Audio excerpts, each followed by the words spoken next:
Buenos días. En principio quiero agradecer a Socios en Salud,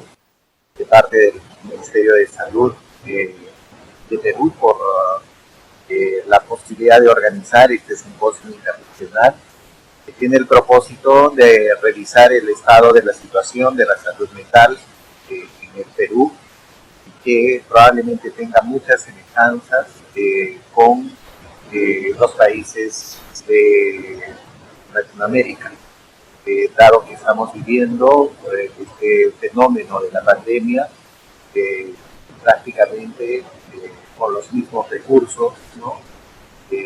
Con algunas variaciones en cuanto a la organización, pero sin embargo vemos que la curva epidemiológica es muy parecida entre país y país en Latinoamérica y bastante diferente a la europea. Esta primera presentación tiene como objetivo hacer una muestra panorámica, ¿no?, de el impacto en la salud mental de la población en el contexto justamente de la pandemia de la COVID-19. Solo para recordar, teniendo en cuenta que este simposio justamente ha sido organizado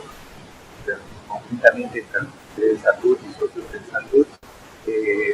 pensando en el día 10 de octubre, el Día Mundial de la Salud Mental,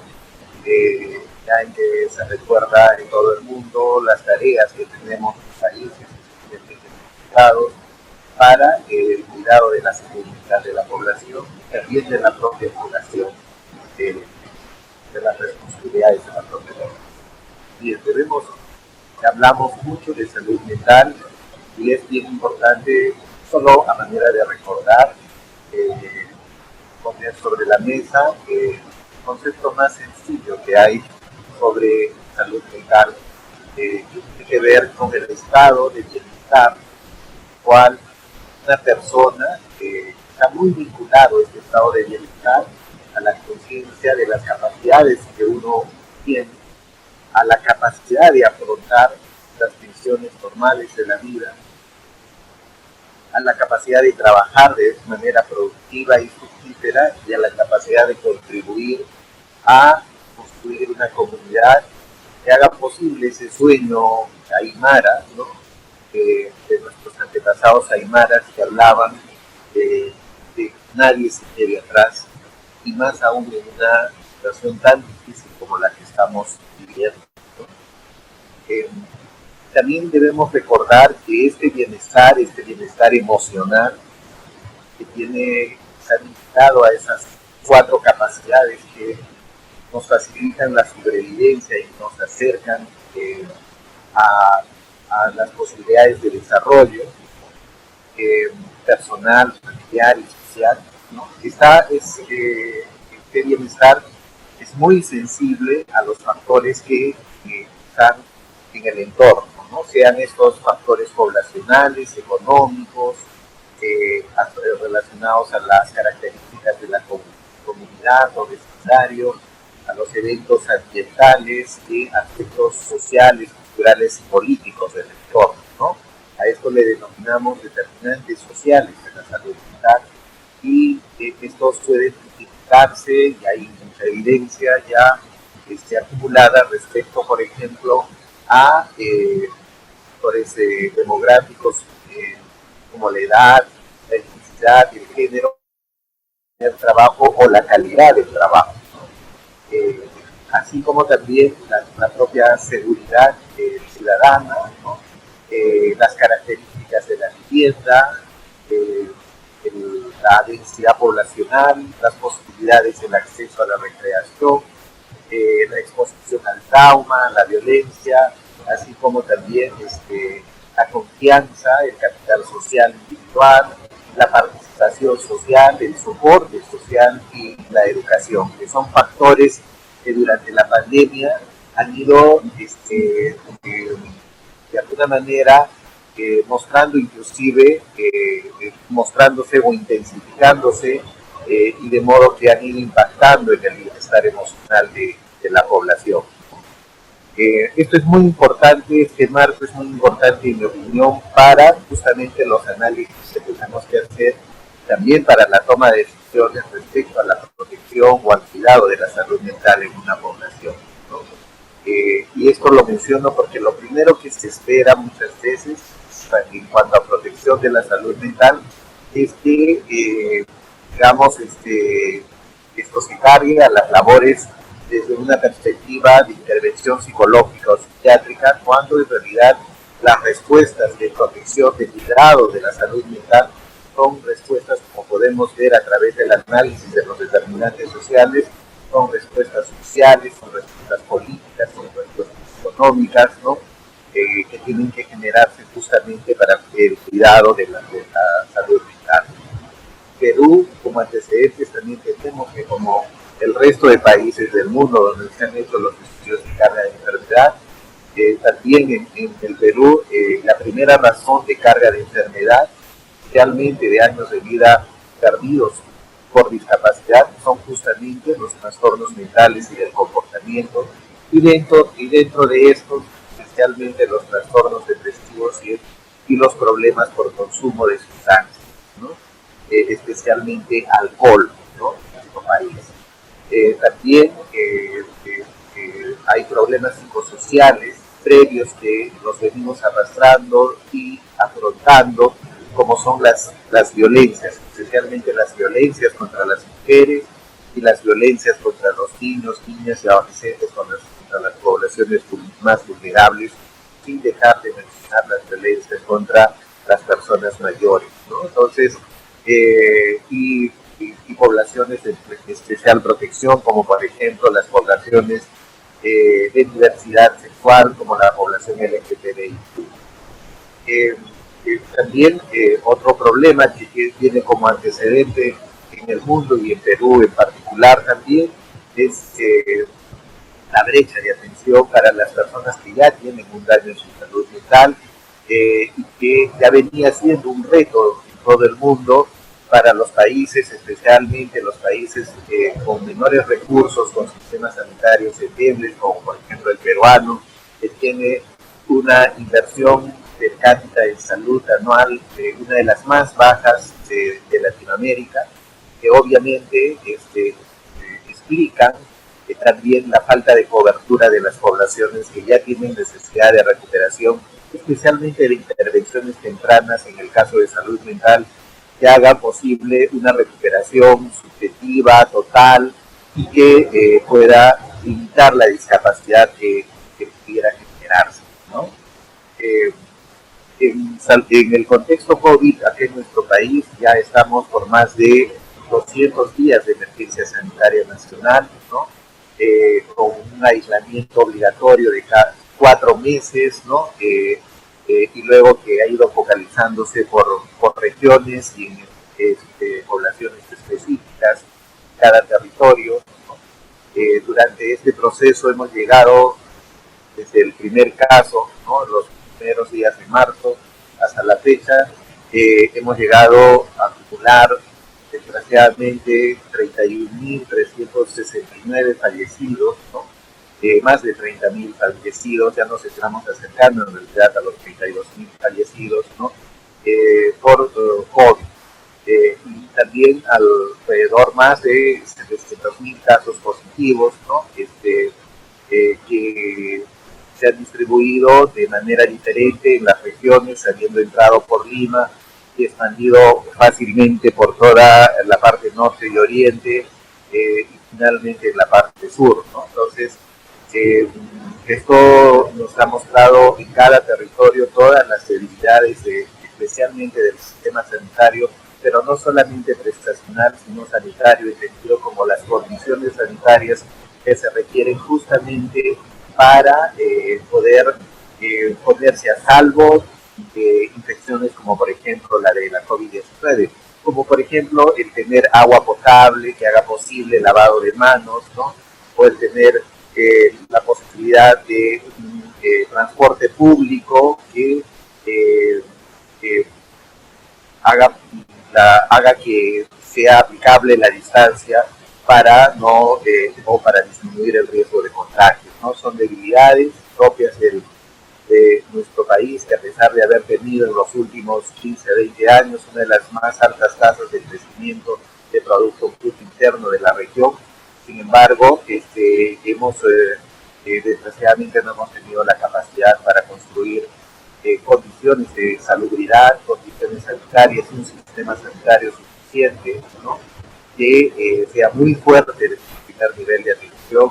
y que también tenga las condiciones de los niveles 2 y 3. Esta pandemia nos viene generando resultados tan tristes como, por ejemplo, el haber de cerca de 32.000 peruanos y peruanas fallecidos durante este periodo, que la mayor parte son personas mayores de 75 años, ¿no? Más de 20.000, cerca de 10.000 adultos, ¿no? Y dentro de estos, mayor número de varones que de mujeres, ¿no? Y también tener en cuenta que muchas personas han fallecido, es cierto, en los servicios de salud, pero no son pocas las que han fallecido en sus propios municipios, dadas las dificultades del acceso a los servicios. Esto obviamente tiene un impacto poblacional en términos de exigencias para la adaptación, ¿no?, a la situación que estamos viviendo, ¿no? Y ha habido una preocupación, creo que esta debe ser una de las epidemias o de las pandemias en el mundo que tempranamente se ha vinculado a la preocupación por el bienestar emocional de la población. Y una prueba de ello es que los organismos internacionales tempranamente señalaron la necesidad de mejorar la capacidad de respuesta en salud mental de todos los estados, y encuestadoras en todos los países han ido de alguna manera tomando la medida de cómo es que los malestares emocionales asociados a la dinámica de adaptación a las nuevas circunstancias han ido manifestándose o la población ha ido experimentando. En mayo, el Instituto de Estudios Peruanos ya daba cuenta de que el 74% de la población había manifestado en algún momento haber experimentado ansiedad o angustia durante la cuarentena, ¿no? Y de este 74%, sobre este 74%, el 78% pertenecía a niveles socioeconómicos de los más bajos aquí en Perú, y especialmente quienes tenían un trabajo independiente o no trabajaban, obviamente porque, como hemos mencionado, el trabajo es uno de los principales factores protectores de la salud mental de una población adulta. Y en especial esta afectación en términos de malestar emocional son más frecuentes inclusive en mujeres más que en varones, obviamente porque en esta circunstancia, dada la dinámica todavía machista del funcionamiento de nuestros hogares, se han sobrecargado las mujeres de trabajo, se les ha sobrecargado de trabajo en casa, el colegio, no solamente el trabajo de cuidado, sino de asesoría, de acompañamiento a los niños en casa, a los niños y las niñas que estudian, que como sabemos todos se ha trasladado el colegio a la casa, el trabajo a la casa, en fin, y el epicentro ha caído en las mujeres, ¿no? Entonces, probablemente esta manifestación se asocia justamente tempranamente, ya desde el mes de mayo, este malestar emocional a esta situación vivida por las mujeres. Ya en el mes de abril, este indicador en otra encuestadora daba cuenta de haber experimentado problemas emocionales, ansiedad, estrés, o depresión, una pregunta muy general, más asociada a los malestares, y el 52% en abril respondió que sí, y en septiembre alrededor del 71%, inclusive estando ya en bajada la curva epidemiológica de casos nuevos y de mortalidad, ¿no?, de función por COVID. Es decir, ha sido creciente ese malestar, es continuo, y como sabemos, por evidencias previas, cuando el estrés y el malestar ansioso es continuo, aumenta la posibilidad de daño, especialmente en aquellas personas, en aquella población que tienen mayor predisposición o vulnerabilidad por sus condiciones de vida, ¿no? En el mes de mayo, OPS y MINSA hizo una encuesta respondida por más de 50.000 personas por las redes, ¿no? Y que uno de los datos ya nos iba llamando la atención respecto a los daños en la salud mental de la población, ¿no? Se sabe que a través de esta encuesta en el mes de mayo ya 3 de cada 10 personas mayores de 18 años ya calificaban como criterios mínimos de probable episodio depresivo, ya no estamos hablando de malestar, y que de estos 3 de cada 10, es decir, del 30% de la población en general, mayor de 18 años, 4 de cada 10, es decir, el 40%, en general el 12% ya de la población general ya presenta criterios de depresión moderada y severa, ¿no? Sabiendo que en nuestro país la prevalencia anual de depresión está entre el 6 y 8%, ¿no? Es decir, se habría duplicado en el mes de mayo la casuística de la ocurrencia de un probable episodio depresivo. Y de ese 30%, el 1% ya refería ideación suicida. Todo esto especialmente en mujeres y en personas entre 18 y 24 años, es decir, la población joven, la que justamente está viendo con mucha incertidumbre su proyecto de vida, ¿no? Y es decir, en un momento había dudas sobre si habría una afectación en la salud mental de los niños y las niñas, y cada vez tenemos mayor convicción de que esto está resultando así, no solamente por la violencia que se ha reportado, ¿no?, contra niños en los propios hogares, sí, y niños y niñas, sino también por la propia situación estresante, los cambios abruptos que han tenido en la vida de especialmente la población de niños y niñas en edad escolar, al haberse trasladado el colegio a casa, las dificultades para implementar las condiciones, especialmente en los niveles socioeconómicos más bajos, la necesidad del acompañamiento, ¿no?, de los familiares, en fin, y peor aún con ya el desconfinamiento y el retorno de los familiares a los trabajos. Son una minoría quienes tienen la oportunidad de trabajar en casa, y entonces todo esto ha generado muchas dificultades de adaptación muy difíciles de superar, y obviamente con un efecto permanente en la salud mental de los niños y niñas. Bueno, también hay que rescatar que ha sido una oportunidad y sigue siendo una oportunidad el tener que estar mucho más tiempo en casa para cuidarse, para poder mejorar las relaciones o mantener las relaciones familiares. Sin embargo, en los próximos meses probablemente veremos si hay un balance positivo o en general es un balance negativo que está afectando a una generación tempranamente, ¿no? Y qué decir del personal de primera línea, en especial del personal de salud, pero también de los otros sectores sociales, ¿no?, que ya tempranamente en estudios de China se sabía que justamente como en el anterior aproximadamente hay más, digamos,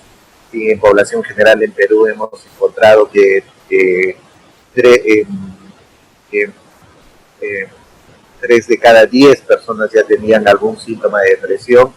En personal de salud en China tempranamente encontraron que 4 o 5 de cada 10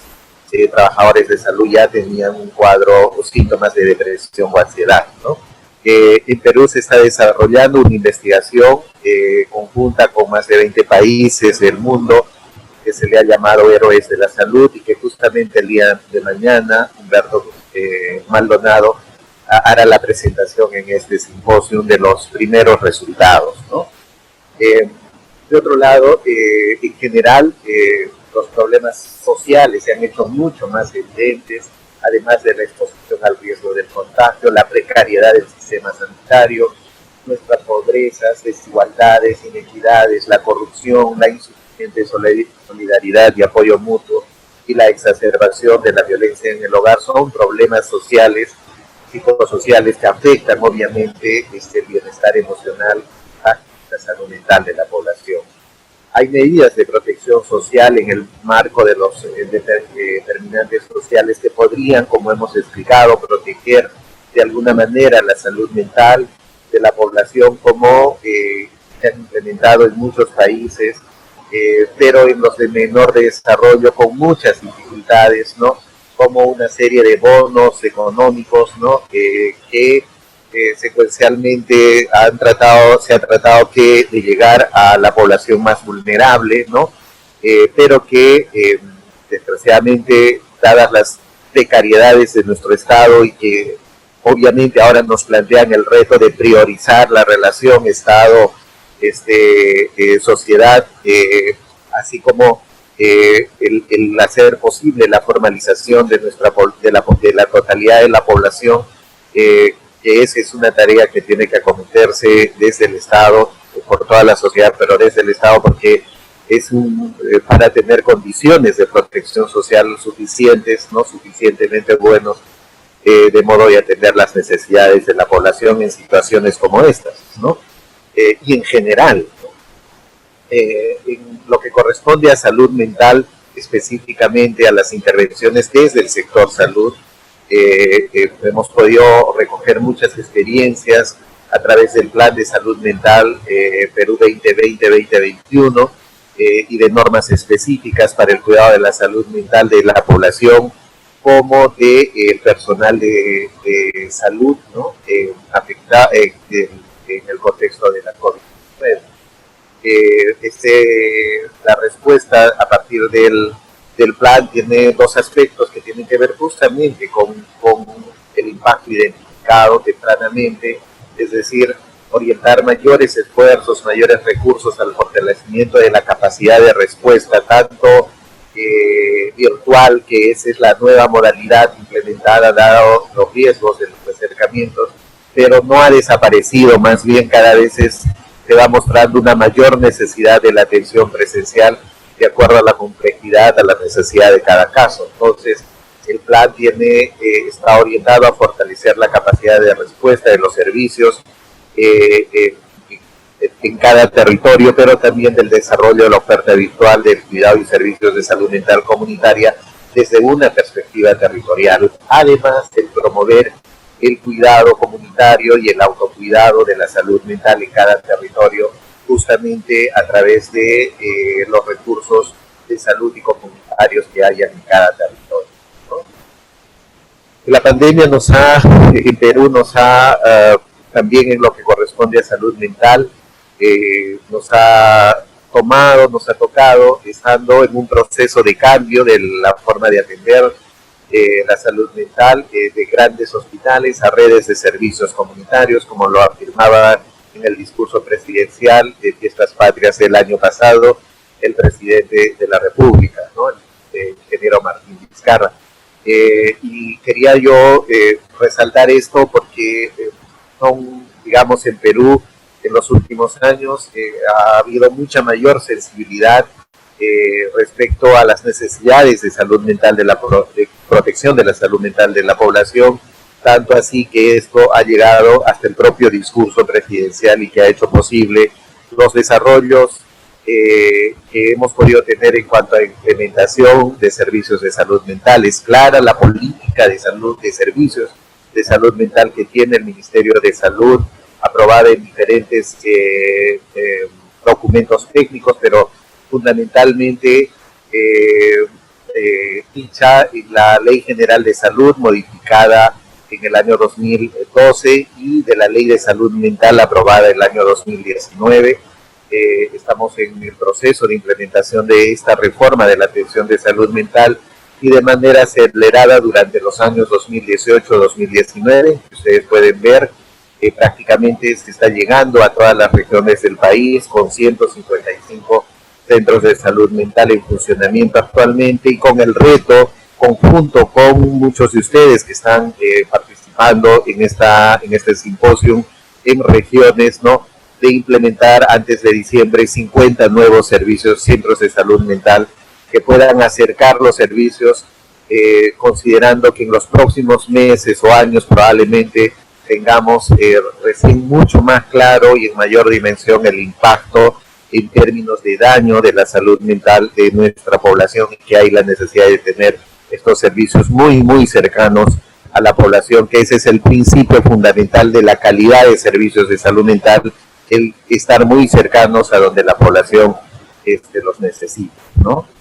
Esto nos ha llevado que desde el 2017 al 2020 el mapa de la proporción de población con acceso a un centro de salud mental comunitaria haya variado, ¿no? Tenemos regiones ya donde más del 60% de la población tiene un acceso cercano a este tipo de servicios, como son los centros de salud mental comunitaria, ¿no? Teniendo pendientes todavía en los próximos años un mayor desarrollo, de modo que tengamos una respuesta homogénea en todos los territorios, ¿no? Esto ha significado en años previos una inversión creciente desde el año 2015, cuando se inició la implementación de la reforma de la atención, habiendo justamente acompañado a la inversión una mayor cobertura de atención, habiendo aumentado cerca del 10% a cerca del 30% de cobertura y atención en el año 2019. Sin embargo, la pandemia ha exigido un cambio en la forma de dar estos cuidados a la población o impulsar estos cuidados en la población, ¿no? Conjuntamente con la población. Entonces, hemos tenido que migrar ya sea los recursos virtuales, ¿no? Primero a través de las líneas telefónicas, los smartphones, en fin, las videollamadas, las videoconferencias, con una gran capacidad de respuesta de los equipos, especialmente de los centros de salud mental comunitaria, considerando que, como ha pasado en todo el mundo, los hospitales generales se han enfocado en la atención de las personas con COVID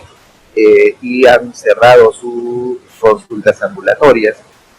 Felizmente en Perú teníamos estos recursos, ¿no? Ya en la comunidad, algo lejos de los hospitales, que podía generar la posibilidad de mantener el servicio presencial con piquetes y también desarrollar la atención virtual en cada territorio, ¿no? Entonces,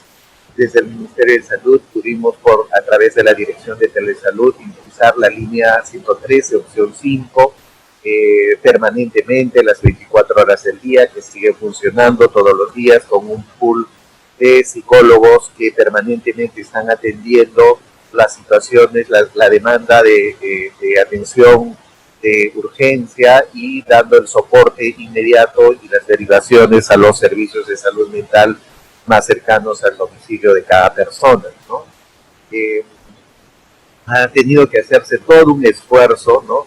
Para lo cual no estábamos preparados como Estado. En general, la virtualidad ha sido el gran talón de Aquiles del Estado en todos los aspectos, ¿no? Y que en salud en particular también, pero que gracias al compromiso de nuestros propios trabajadores en los servicios de salud, se ha podido desarrollar una respuesta virtual tempranamente para poder dar el soporte a la población, ¿no? Además de las acciones presenciales, el soporte inclusive a personal de los servicios sociales como la policía, ¿no? Las Fuerzas Armadas, el acompañamiento al personal de primera línea, que ha ido implementándose progresivamente, todavía con grandes tareas que tenemos, ¿no? Que esperemos reforzar antes de que pudiera haber la segunda ola, y ojalá que no la haya. Pero estamos en esa tarea en cada hospital, en cada red de salud, de fortalecer esta capacidad de respuesta. Uno de los principales instrumentos que nos vienen ayudando justamente son los primeros auxilios psicológicos, ¿no? Estamos en pleno proceso de capacitación para que los actores comunitarios puedan tener estas herramientas para dar los soportes en situaciones de crisis, ¿no? Entre tanto, se haga la conexión con los servicios correspondientes en cada caso, ¿no? En la línea 113 ha venido trabajando con mucha eficiencia desde los primeros días de la pandemia y y actualmente tenemos un promedio de entre 500, 600 llamadas diarias que todavía vienen ingresando, habiendo llegado en algún momento a responder alrededor de 2000 llamadas en un día, ¿no? Entonces, eso ha sido, digamos, uno de los primeros soportes tempranos, ¿no? Como ustedes pueden ver,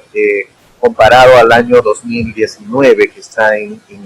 celeste, en el año 2020 todo el sistema se cayó en cuanto a la atención en el mes de marzo, que inició la pandemia, llegando al mes de abril a la más baja cifra de casos atendidos a nivel nacional, siendo esta recuperación progresiva, ¿no? Y estando todavía en el mes de agosto, no hemos visto las cifras de septiembre, esperamos que todavía, porque hay una mayor apertura de los servicios tanto en hospitales y el reflotamiento de los centros de salud mental comunitaria,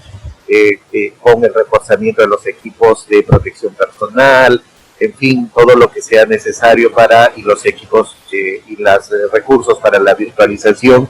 que haga posible recuperar la capacidad de respuesta a esto. También esta curva nos da cuenta que probablemente hay muchos casos que han abandonado el tratamiento, que de repente son justamente los más vulnerables durante este proceso y que tenemos que recuperar la continuidad de cuidados. Es una tarea que debemos priorizar desde los servicios, ¿no? Esta es ya la curva correspondiente a los centros de salud mental comunitaria y como podemos ver, la capacidad de respuesta también se cayó de repente con menor declive, pero esto se ha recuperado y ya se recuperó respecto al año pasado en el mes de agosto, pero esperamos que teniendo una mayor fuerza de trabajo en los últimos meses, poder acercarnos mucho más a mucha más población que la del año pasado, ¿no? Y como decíamos, la virtualización, las intervenciones a través de los mecanismos de telesalud, las teleorientaciones, las teleconsultas, se han incrementado enormemente desde el mes de marzo. Esto es una data de los centros de salud mental comunitaria, medida de telesalud, y como podemos ver, se ha llegado a hacer alrededor de casi 100.000 atenciones mensuales, ¿no? En el mes de junio en especial, pero vamos viendo que va cayendo también y que probablemente tenga que ver con el retorno a la atención presencial, ¿no? El acompañamiento psicosocial ha sido una de las principales estrategias que hemos venido impulsando, y más aún para personal de salud, considerando que tempranamente también instalaron intervenciones de corte virtual, pero que han tenido poca acogida desde el personal de salud, no solo respecto a intervenciones del ministerio, sino también de otras organizaciones que se han sumado, ¿no?, al apoyo, y que eso nos ha puesto sobre la marcha en la necesidad de implementar estos equipos de acompañamiento psicosocial en los diferentes hospitales del país, con los pocos recursos que se tienen aún en salud mental, especialmente en hospitales, y que estamos reforzando en los últimos meses, ¿no? Otro gran reto ha sido el acompañamiento a familiares, a pacientes hospitalizados, ¿no?, y que a través de los equipos de acompañamiento psicosocial venimos impulsando, ¿no? Sin embargo, la virtualización nos ha facilitado el también vincularnos, ¿no? Hemos tenido cursos virtuales con la Escuela Nacional de Salud Pública, hemos podido llegar a certificar a más de 5.000 profesionales de no solamente de IR y TIRESA, sino también de salud, de los servicios de salud de la policía, de SESOL, en fin.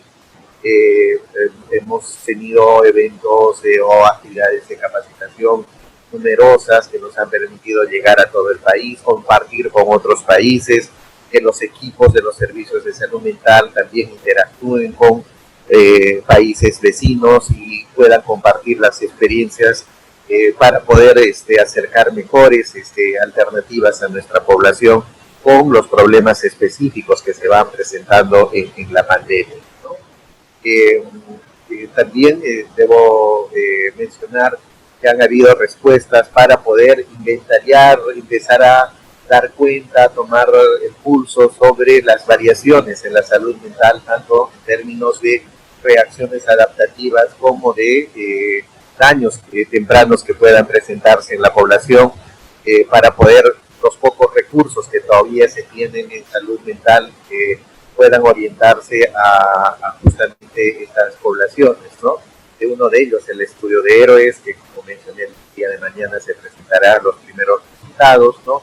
Está en curso un estudio sobre salud mental en niños y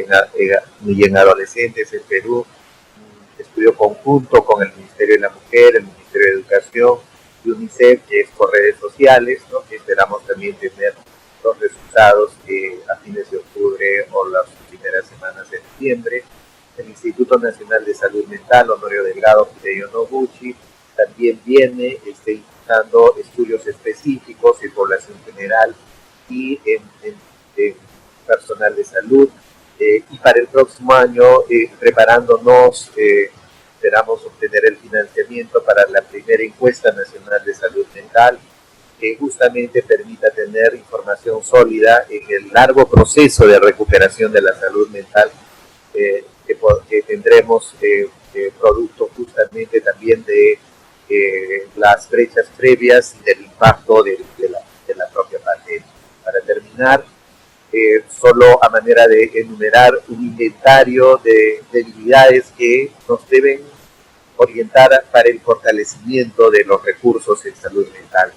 El Estado, hay una necesidad de tener un Estado y una organización social suficiente, ¿no?, ante las necesidades endémicas y reemergentes en la pandemia de la población, no en la población.